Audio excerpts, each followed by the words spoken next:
Powered by Sports Interaction, Canada Sportsbook. Want to bet? Then get in on the action at Sports Interaction. The boys of summer are back on the diamond, and March Madness is on deck. Bet pregame, live and play, or on one of our many prop bets. Sports Interaction makes it easy to deposit, play, and cash out. Head to sportsinteraction.com/SDPN. Or in Ontario, download the app now using the QR code in the bottom of the screen. 19 plus, please play responsibly. Maple Leaf fans, welcome back. Happy Wednesday. I hope your week is going well. I feel great after that 5-2 dominant win over the Chicago Blackhawks. Chicken soup for the Leaf fans' soul. I have missed you all. It is back. Welcome back to Game Over Toronto. Lauren with Armaan for the first time together since the end of February. Yeah. End of February. Or end of January. Time is a flat circle. Time is a flat circle. I'm actually from the future. I had to look at the calendar there. I'm actually from the future. Yeah. Yeah, it's been a while. Has anything happened with you lately? We're going to talk about the hockey game. Anything happened with you? No, but this is my last stream for a while. I'll be going to India Friday for 3 weeks. Right. So had to get a few streams in before I left. Absolutely. And we're going to still be watching the Leafs games. Absolutely. And we will miss you when you're over there, and you're going to get a little bit extra of everybody else on Game Over Toronto. Nothing has really happened with me. I'm wearing my new Stadium Series 2018 special jersey for their outdoor game, which I decided to wear at the very last second. Before the stream started, Armaan and I I was making fun of the fact that I spent an excessive amount of money for almost the exact same jersey with just a couple different stripes. But I got this one for $90. Nice. Really that's good. That's it doesn't a total. Have a name on the back, but that's okay. Mine doesn't either. Pretty good. And what a good game, right? Yes. Right out of the gate. Who would have thought? 9 seconds. Beating a bottom 5 team. With a former goalie in net and a former winger on the roster, who would have thought the Leafs would pull this out? Yeah. We didn't get goalied by Peter Mrazek, everybody. That's the real win here. That's the real win. We did get scored on by Sam Lafferty, but that's fine because he's going to be a Leaf in like 3 weeks, right? He's going to be a Leaf in like 3 weeks, and I would rather Sam Lafferty score on us than Peter Mrazek shut us out. Yeah, honestly. It was funny how quick it happened after the Nylander goal. Like, I was already, I just sat down to watch the game. Nylander scored, I think it was, 9 seconds in? 9 seconds. Which is, I think, the 4th quickest Leaf goal of all time. That's what they said on the broadcast. Mitch Marner, I think, is tied for first, actually, with that 7-second one in Carolina in that wild game. Yeah. Nylander just blew by Jake McCabe, another potential Leaf. Hopefully not after this game. But he blew by him in 9 seconds. And then, I don't know how quick it was, but Lafferty right back in, and just a wild start to the game. 53 seconds later. Yeah. 53 seconds later. Seriously. Because I wrote it down. I hadn't finished writing Willie scores 9 seconds in before Sam Lafferty scored. That's how quickly it happened. And a minute into the game, we were 1-1 on 2 shots total. Come on. We're doing great, guys. We're doing great. Doing great right out of the gate. And, of course, the Leafs get that early goal, and I get so super, super, super excited. And then they score, and I'm like, oh, no. This is how the game's going to go. Yeah. You just start laughing because I'm like, is this what's going to happen? We're gonna play back and forth with the team that's tied for last or is in last place currently.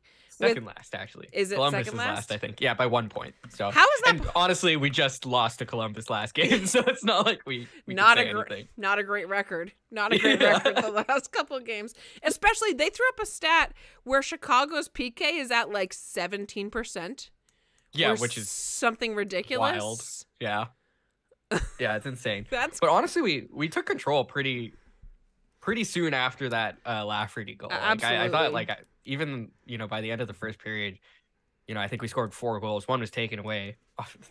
I'm so sad that was taken away. Mitch, that was one of the best assists I've ever seen. Oh, it was so good. It was so good. Superstar moves, man. And like you said, they get off to an early start. Even though the Hawks tied up, Sandin scores, right? Connor Murphy tips it into his own net. Oh, yeah. what an unfortunate play. I was like, yay! Also, I don't want anybody to feel that way. It was a pretty brutal tip. I mean, what are you going to do? That was just kind of unlucky. Occupational hazard, I guess, when you stand right there with your stick, right? Sometimes it goes in and sometimes it goes where you want it to go, and that's just how the world works. And then, like you said, a few seconds later, Kerfoot gets another one. It couldn't have been more than 15 seconds. It was like bang, bang. Back to back, Yeah. And then if they show the replay, the first 4 versions of the replay that they showed just didn't have Kerfoot. Yeah, and then, it was on Tavares, and then... Yeah. Which is fair, because that's the side of the ice that the puck was on. But Kerfoot is off by... a mile. More than a couple inches. And it's I'm a little bit sad that he didn't get another goal later in the game, because he was all over the place tonight. He decided that he was the best player that's ever graduated from Harvard tonight. He was playing like crazy, and it was great to see. He got the assist on the Tavares goal later in the game off of that horrible Mrazek play where he kind of just lets it go, and that's going to be a dang it. But Kerfoot makes a beautiful pass to Tavares for the easy goal. So, yeah, Kerfoot actually had a really good game today. And I think he was promoted to the second line today as well. Because they moved John Croak and Kerfoot around. So, I mean, that's good to see. And I think they mentioned on the broadcast, too, that it's like the first game in 25 where Kerfoot's playing in the top 6. And I'm glad that he was playing so hard tonight, right?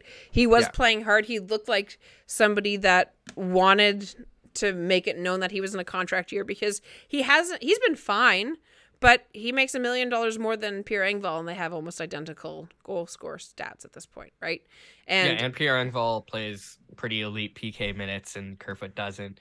I think there's an argument to say Engvall is more useful than Kerfoot is on the team, and he makes about $1 million and like 2.5 less. So and you got to also consider that Kerfoot is playing for his position as well on that spot, but. At the end of the day, Kerfoot, I think, is a little more versatile than Engvall. Like, I don't think you could ever throw Engvall. I don't think you could throw Engvall in the top 6 and have it work. I don't think you want to. Like that. But I don't think we have evidence of either of them being particularly successful in the top 6. Yeah, that's true. But I think Kerfoot works in a pinch. Like, if I had injuries, I wouldn't necessarily be that upset if Kerfoot's in the top 6 left wing position. Here's my real question. Would you rather have Kerfoot at second line center or William Nylander at second line center? Nylander. 100% Nylander. Oh, Nylander from this season, maybe.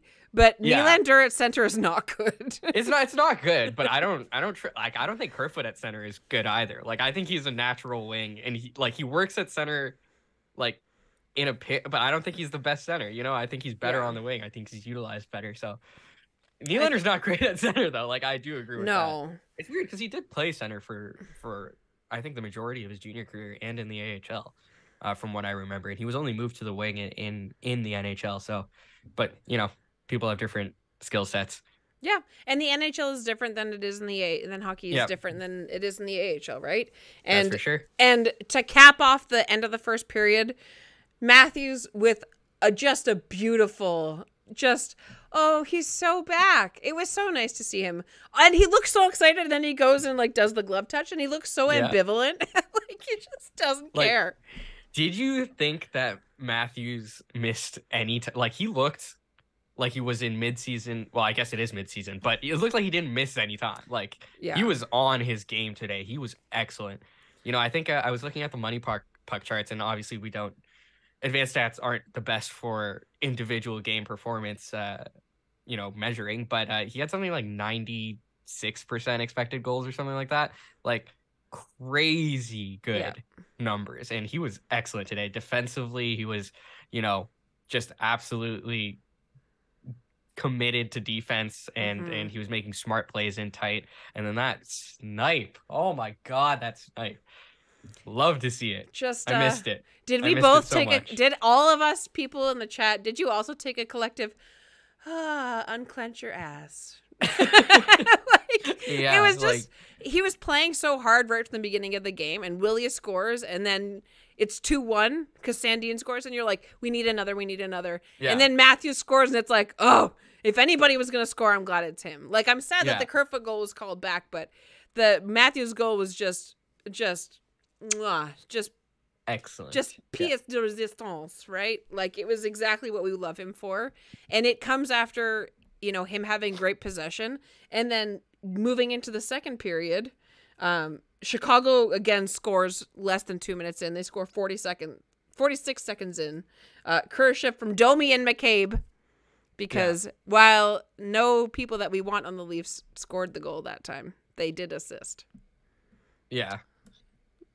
I mean, that was a rough start to the second period. It's a real easy way to lose your momentum, but it is what it is. I thought Domi was actually one of the few Chicago players that actually had a decent game. He played very well. Even though he took a dumb penalty, he knew it as soon as it happened. He was like, "Oh yeah, that was bad. Sorry, my bad." Like out of the Chicago trade deadline targets that are like on the board, I thought Domi and Lafferty were pretty solid, but like Kane was not good today at all. For like, there were reports that he only wanted to go to New York or Toronto, right? And like for playing against a team that's really your only option now, it did not look like he wanted to be there at all. He looked super disengaged.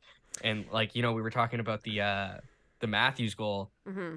Like Kane was defending Nylander there up until he hits the top of the zone, and he's just lagging behind him the entire time. And then he peels off. Yeah, he just stops defending him, and Nylander has all the time in the world to make that pass to Matthews. And I was like, "What are you doing, Kane?"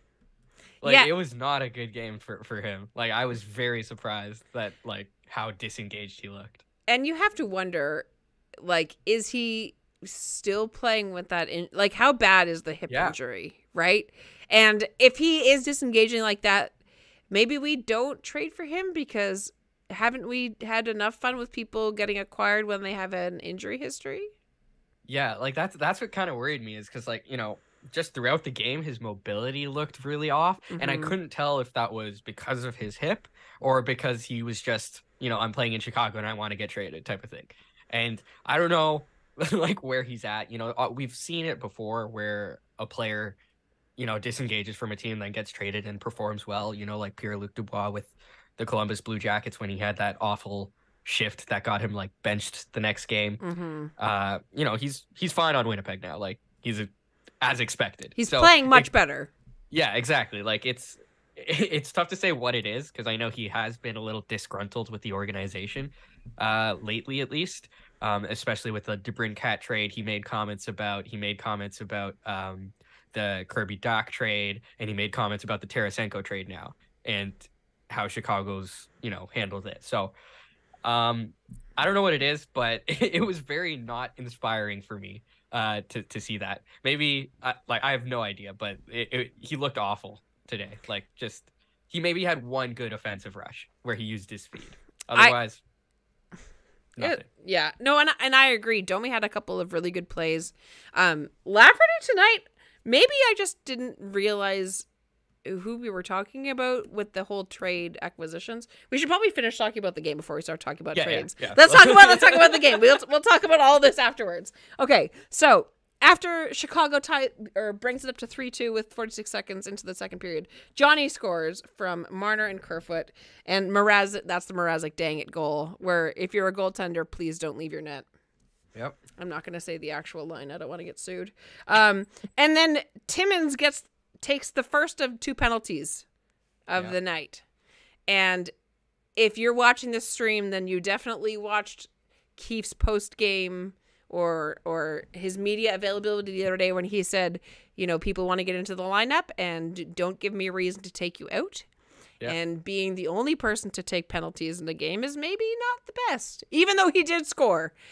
Credit where credit's due. That bomb though. The bomb from the blue line, which again, even in the intermission, they were like, well, they're getting away from people bombing from the blue line. And it's like, and there haven't been a lot of Leafs that have done that this year because Muzzin's been out and he was usually the guy for that. But Timmins getting that goal is huge, considering, where's the stat? I wrote it down. It was Timmins is 13 points since December 6th, second amongst Toronto defensemen, and he hasn't played for the last 4 weeks. Yeah, and we only acquired him pretty recently. Yeah. Timmins does have when it comes to Leafs D-men, a lot of people I think have this idea that they're offensive D-men, and that's partly true, but that's mainly because they're good in transition. We don't really have any D-men other than Riley that put up points, you know? Like when you look at Timothy Liljegren and like Rasmus Sandin, they're excellent in transition. They drive play very well, but they aren't, you know, like as creative passing, like as creative with their passing as Timmins is, or have a great shot or anything like that. They're just really good in transition and they play solid defense. And so, you know, we don't have a guy like Timmins on the roster. Yeah. You know, like Riley's the closest thing, but he's good on the rush rather than having a bomb of a shot. You know what I mean?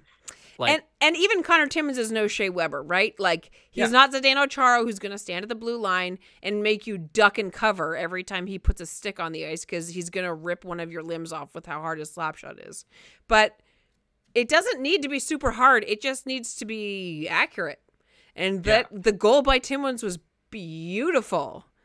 Beautiful. Yeah, it's just nice to have someone, a D-man with his skill set on the roster. Because, you know, we've like constantly struggled with putting a D-man on the power play. Yeah. Like for a long time. We have not had, you know, that's why we're trying this 5-forward unit is because like, you know, we don't have that type of defenseman. So, you know, Timmins is a guy that I think would work very well on the power play. His skill set is exactly, you know, tailored to that.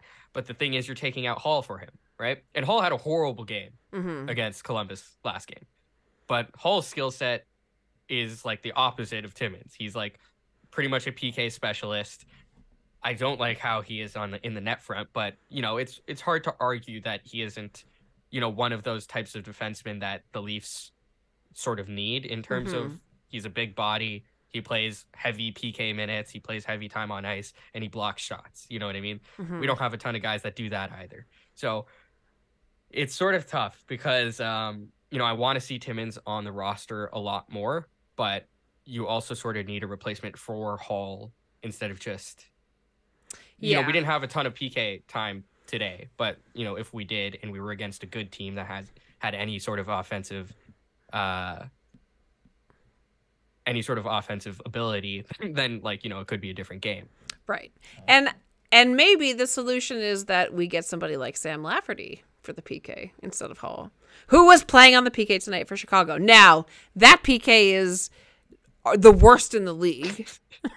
Yeah. So maybe not the best idea, but, you know, the first shift, if I think you're right about Hall, and I think that he is unique, but I don't think that he's as difficult to get as other players that we have on our roster. I agree. I don't think that Justin Hall is particularly special. Like, he's presentable and he is suitable for that need, but there's half a dozen in the Atlantic Division that would be equivalent in money and effectiveness, right? Like, but do you think there is someone at the same cap hit? Like, to me, like, the way I see it is Justin Hall's $2 million and he plays like something like 20 minutes a night. And I don't like equating time on ice with cap because, I don't know, like, you don't like saying time is money? yeah, but you could put anyone out for 20 minutes if you wanted to. It doesn't mean they're doing well in those minutes. But at the same time, you know, what we've seen in the market is guys like Goodbranson getting a 4x4. You know, like the market for defensemen is what's Cody Ceci making now on Edmonton? Isn't it like $4 million? No, I don't think so. He made that with us. There's no way he's making the same amount. I think it's more than you think it is. Cody Ceci 3.25. He's had a 4 by 3.25. Wow. Yeah. Yeah, he signed with us for $4.5 million, which is insane. But you know, like, it's hard to find a guy that eats up that many minutes at $2 million. You'd have to get someone like Jake McCabe with retention, you know, and then that's doable. Well, so the other thing that we could do though is, what if we traded 2 defensemen to get 1 better defenseman? Yeah, we got defensive depth. That's the thing, right? Like, we have a ton of defensive depth, but who else are you trading on that decor? I kind of want to keep everyone. You know what I mean? Right. Well, then you have to be moving away from one of Sandin or Liljegren. Right. And I don't know both of those has perks, but they both have downsides too, right? Like, I don't really like Sandin on the power play, to be totally honest. I think he overthinks it too much. I think he tries too hard. Like, he overpasses the puck when he's on the power play, when he's trying to, like, do everything. I think he tries to do too much, if that makes sense. But he's also one of the few defensemen on the Leafs. I'm pretty sure he leads the Leafs in open ice hits, which does not spark joy. Like, Sandin isn't a particularly large person. And I'm not saying that everybody should be stepping up and trying to crack everybody in the center of the ice, but... Yeah. I don't know, man. I can't help but feel like, what if, and this is a big what if you traded, like, Hall and Sandin for, I don't know, insert player name here, and then you kept Timmins in the lineup 24/7? That's what I think is going to happen next year. Like, I don't think Sandin might get traded, but I don't think we're keeping Hall. Like, his contract's ending this year. He's almost certainly going to be making the Edmonton more than $2 Oilers are million. going to pay him like $5 million. Yeah, exactly. It's gonna be great.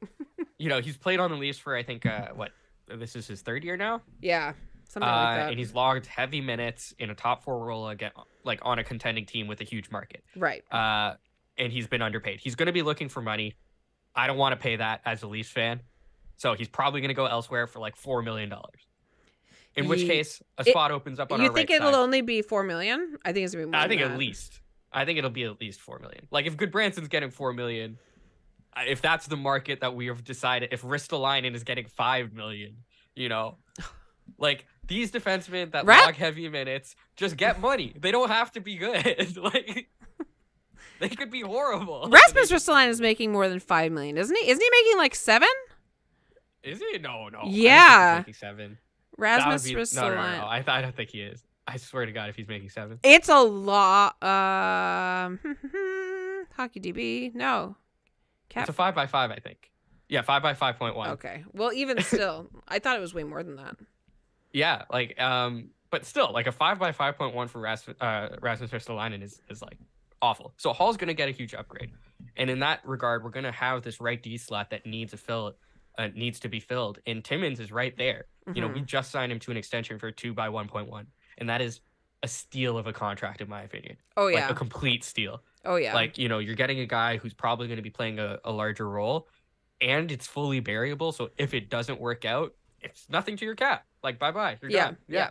Like, it's such a low risk, high upside move. I loved it. So I do think Timmins is going to see a huge opening next year. I just don't think it would be in the playoffs until something needs to change. Like, let's say, game 1, game 2, we're not doing too hot. Then you put Timmins in. I don't think he's starting game 1 unless there's an injury. Yeah. I mean, in a perfect world, we would have all kinds of moves, right? But unfortunately, there is such thing as a cap. Yeah. Right? And I don't know. Maybe there isn't a better... There's no way that there isn't somebody that we could get retained. I would rather give up a prospect because our prospect pool is pretty healthy right now. Like Adam Gaudette on the Marlies, who is an NHL player in previous years. Yeah, previous years, yeah. Is on the 3rd line of the Marlies. Yeah, the Marlies are doing well, man. Yeah. I really like how our prospect pool has developed And over the years. And I'm not saying empty the tank, but maybe, bail a couple of jugs of water out to try and make space for something else, because you can't tell me that you couldn't trade Hall, a prospect, fill in the gap here, Alex Steeves, just for kicks, okay? Yeah. And like a 2nd round pick for at least a defenseman that at $7 million half retained 3.5. Yeah, but the issue is, who are you selling that to? Because if you're giving someone Hall, they have to be a contender, and a contender's not giving you a good defenseman. Because why would you have to give Hall to a contending team? Because why would another team take him? Why would a team that's not going to make the playoffs take Hall? Only to make the salaries work, in which case he's a non-starter. He doesn't have value in that trade then, right? You're just giving him, and he has a cap hit of $2 million, so it doesn't really matter. But that's what the draft picks are for, right? You're saying thanks very much, take my stuff. Yeah, so I don't know. It's a bit tough. I'm curious to see what we do at the deadline. Chicago has a couple pieces that I think are interesting. Obviously, Patrick Kane, Domi, Lafferty, and McCabe, I think, were guys that I was really looking at today.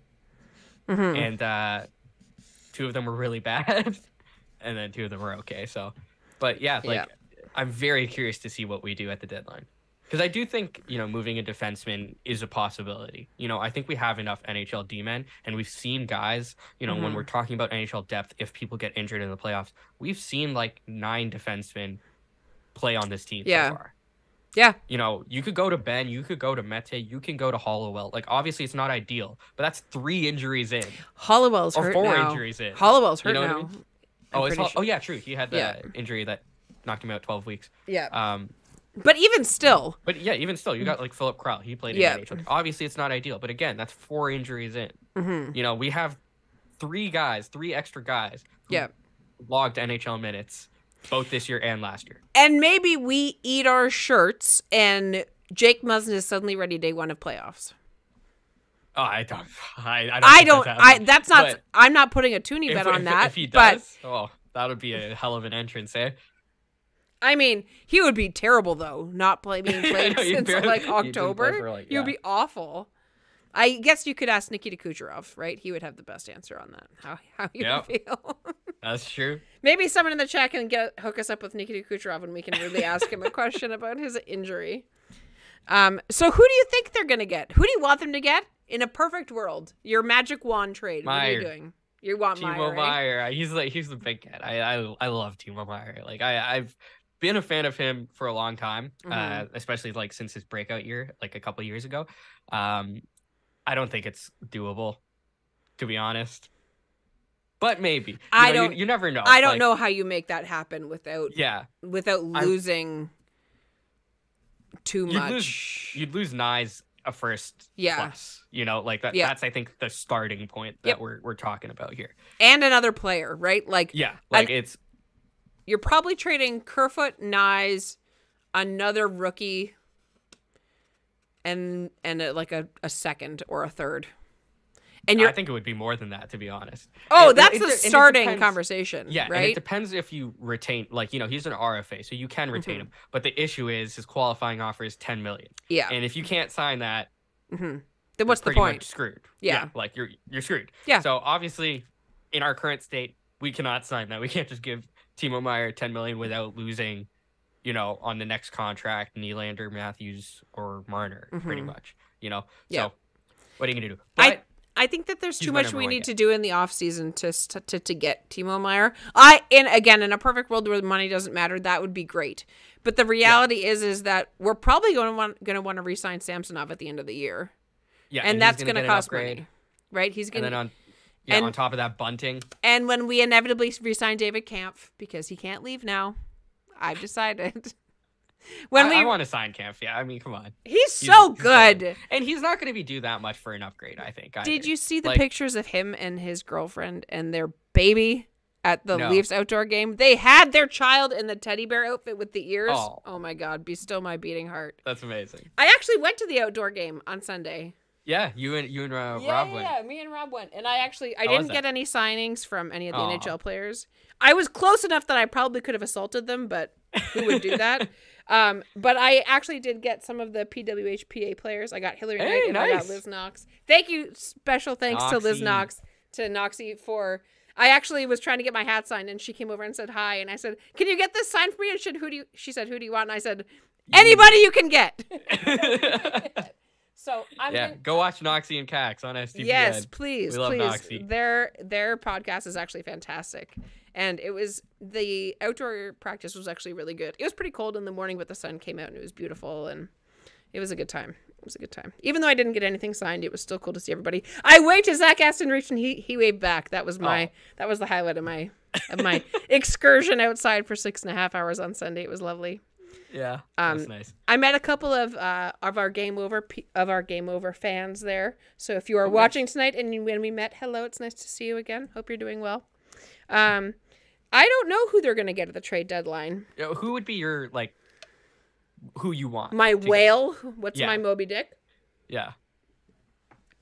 I don't know. And what position? Are you looking for a winger or a D-man? Yes. Like a big cat. Yes. Yes. Honestly, do you know what I've been doing? I've been going on Cat Friendly and sorting it out by active player and like players that play left wing with the center option. And I get pretty far down the list, and then all of a sudden I'm like, oh, now I'm at Alex Kerfoot that are well priced. So it's like I keep thinking that there's going to be all these answers, and there really just isn't like a perfect fit. I still think that getting Lawson Krause is a good idea from Arizona. Yeah, but I don't think Lawson Krause would be an interesting get. How many years does he have? Is he expiring? I don't think he's expiring, right? No, but he's on a really good contract, and he's played really well this season, especially considering he's been on Arizona. So let me double check. Lawson Krause would be interesting, and I think we did show some. I've been talking about him for a couple of weeks now, actually. Yeah, I think the Leafs showed interest in him earlier. I think we talked about him.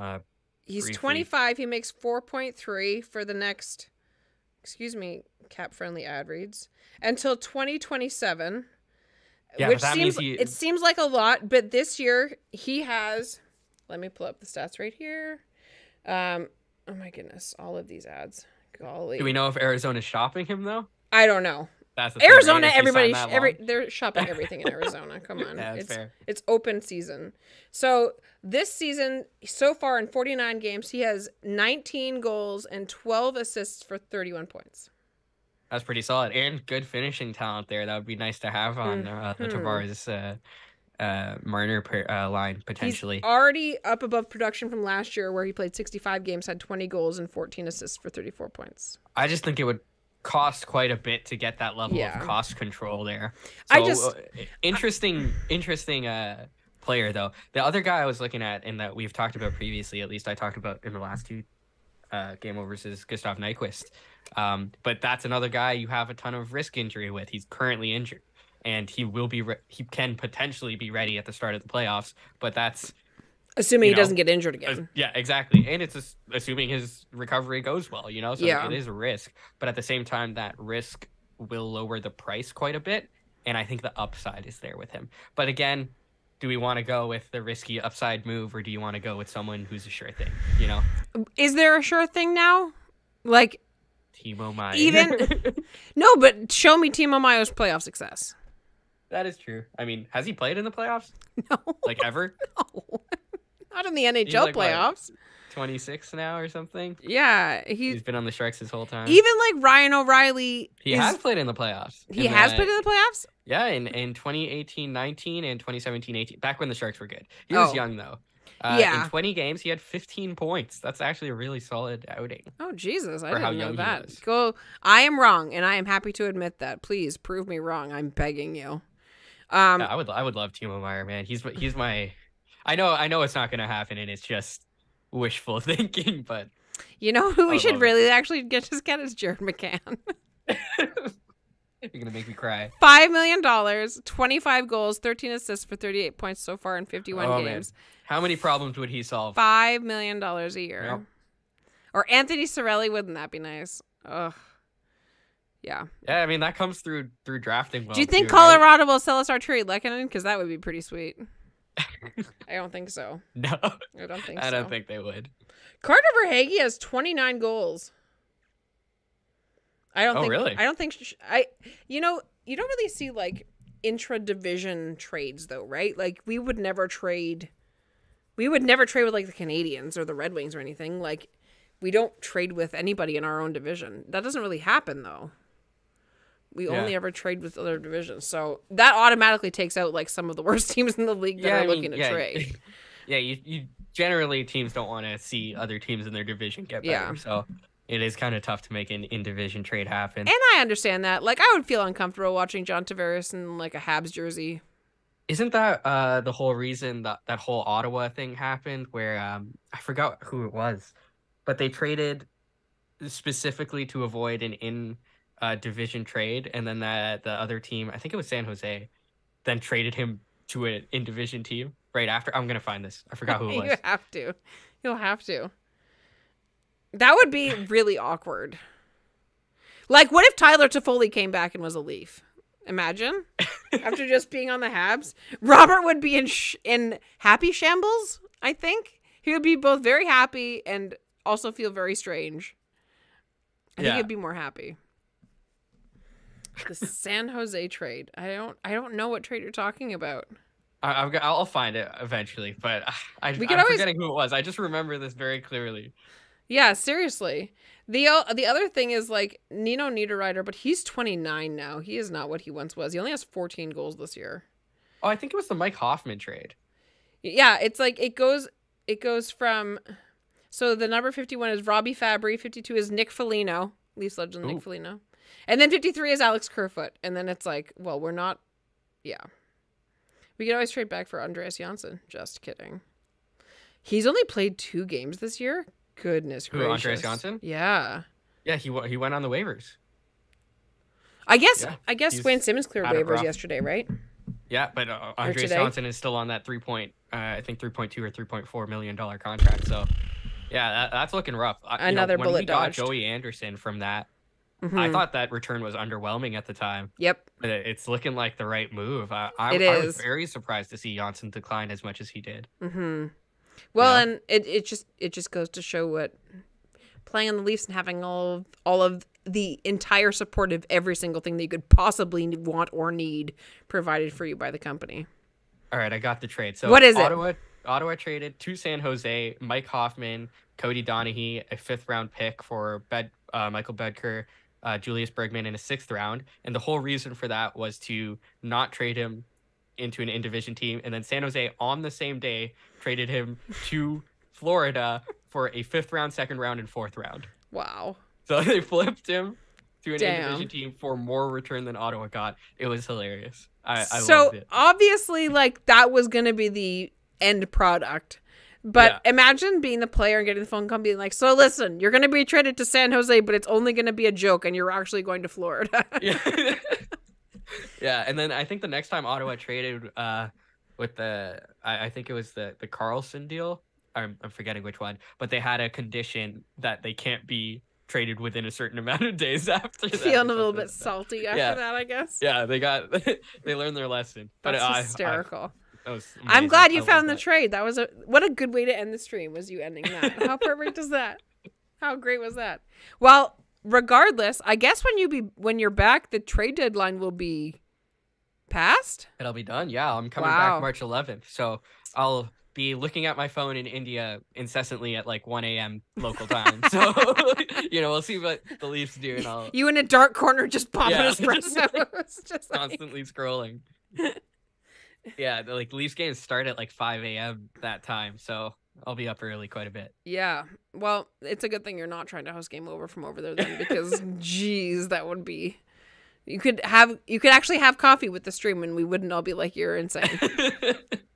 Yeah. Well, I will miss you. I'm sure the rest of everybody down in the chat will miss you. It is going to be too bad to not have you here for a couple weeks, but you're going to have a great time. And I can't wait till you come back and you'll have to tell me all about it. And hopefully by then the Leafs have made a trade that surprises all of us, because we know that's what Kyle Dubas does. Kyle Dubas is playing 8D chess, not 4D chess. He's going to screw all of us, and we're all going to go, what are you doing to Brandon Pridham's brain? Yeah.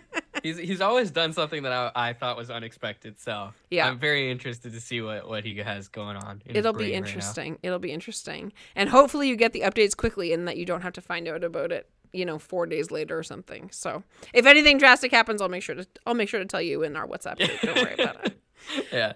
All right. So for Game Over Toronto, signing off for Wednesday night after the Leafs beat Chicago Blackhawks in the middle of the week.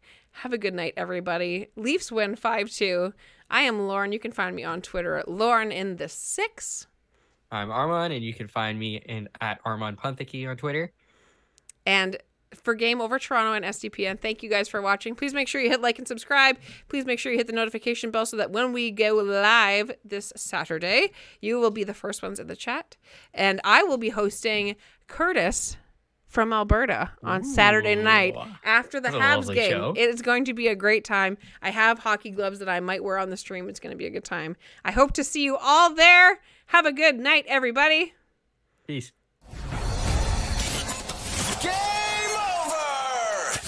Powered by Sports Interaction, Canada Sportsbook.